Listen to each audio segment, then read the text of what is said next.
Nandito ako sa Japan ngayon at titikim tayo ng Japanese convenience store snacks. Hulaan nyo kung saan ako pupunta, walang ganito sa Pilipinas. Grabe, the best talaga ang 7-Eleven sa Japan. Parang lahat ata ng gusto mong bilhin nandito na. Sobrang dami! Let's try this Ano kaya to? Mukha siya mochi. So, let's buy. Oh, may brulee sila guys Siyempre, add to cart. Parang sikat din to. Kainin natin guys, tara. Add to cart. Yakult ba to? Ang laki ng Yakult nila dito Add to cart. May Japanese Arigato. Tikman na natin. Una natin titikman itong pudding.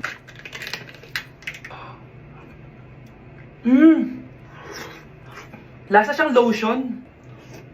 Lasang lotion na! I'll give it 6 out of 10. Next, chips na lasang spinach pizza. Parang maanghang siya. Kalasa nga guys. Sarap. 7 out of 10 to. Kamay. Sa mga drinks naman, so first, ito. Alam niyo yung sa Kmart, yung banana na nalagay ko dyan. Ganun yung lasa niya, pero hindi masyadong matamis. So, 7 out of 10.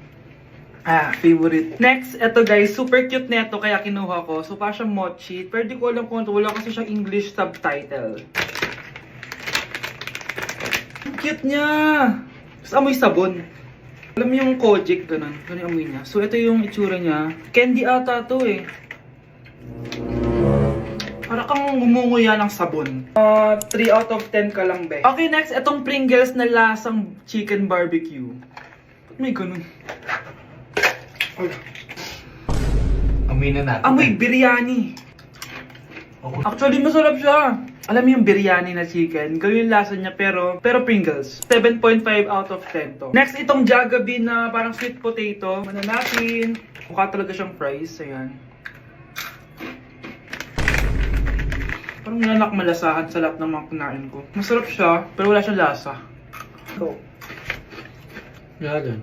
5 out of 10. Hindi ko siya bibilin ulit. Next is yung dessert natin, tong brulee. Brulee? Ayan yung tsura niya guys. And alam ko, binabasag to.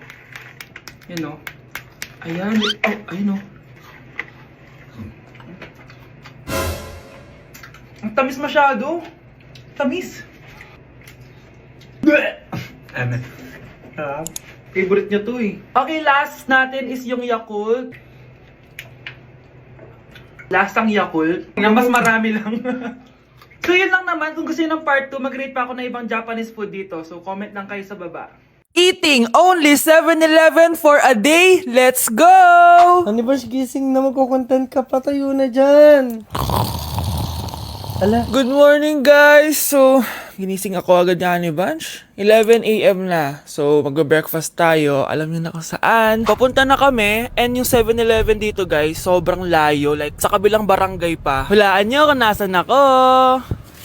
Nasa isang branch ako na binigay sa akin ni Daddy. Thank you, taxpayers! Wow, ang daming choices Umagang umaga, samgyup sa lagad. Ano yan? Balik mo yan. Ano na naman to? Bayaran mo to Sabi di ba breakfast lang? Parang mag-fiesta na tayo dito Let's eat! So, itry na natin tong spam musubi. Yan.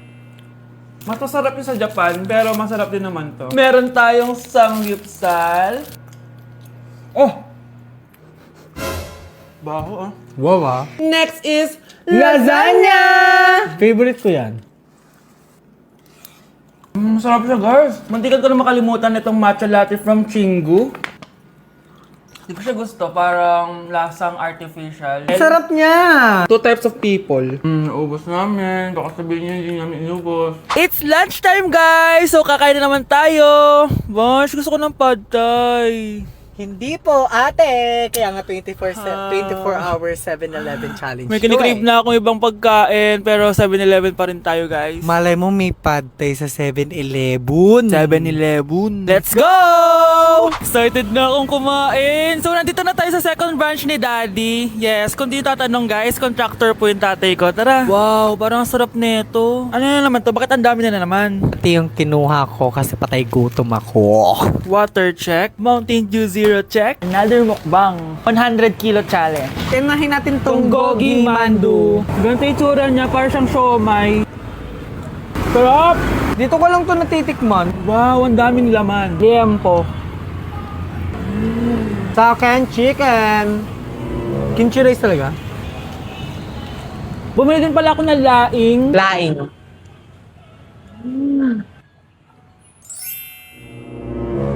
Hindi ko siya bet. For the dessert, May dessert pa?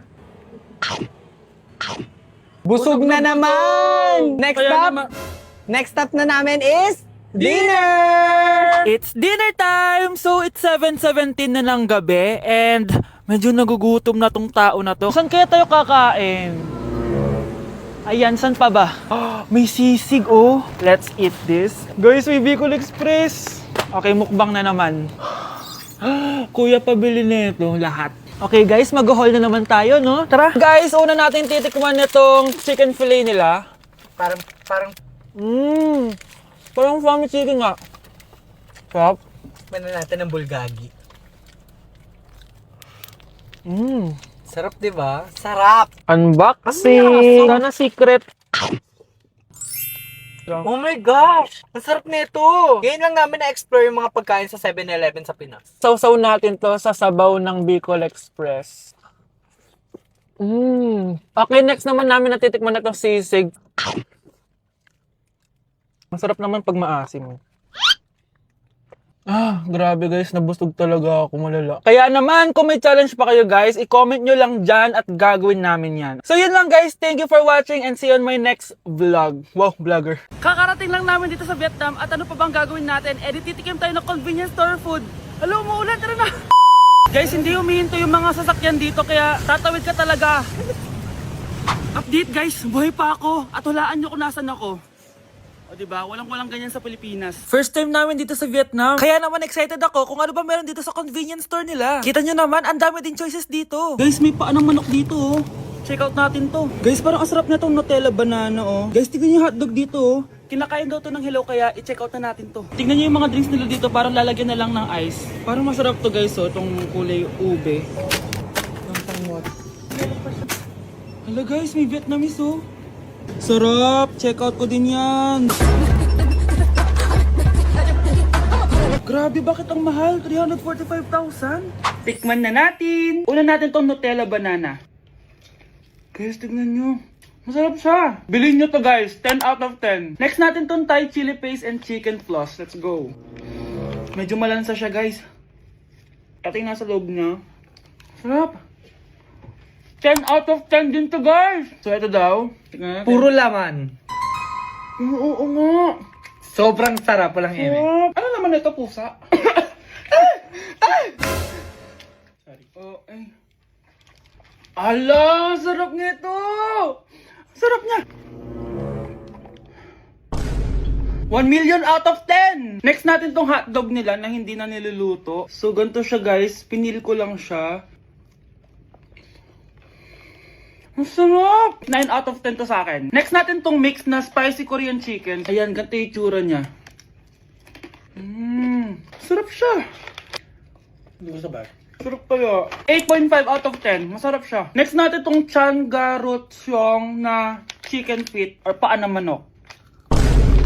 Chicken feet talaga siya. As you can see, boneless siya. So wala na ata siyang obo. Boneless siya. Ayan guys. Hindi pala siya boneless. May buto siya. Oh. Ayoko siya. 2 over 10 lang siya talaga guys. Okay, next naman itong mga barbecue nila. Ayan, iba't ibang flavor siya. 6 over 10 lang to sa akin. Okay guys, next ito. Parang chicken ata. May lasa siyang efficacy and oil. Ayoko to. 3 over 10 lang to sa akin. Ito guys, medyo spicy. Oo nga, lasang speakers and oil.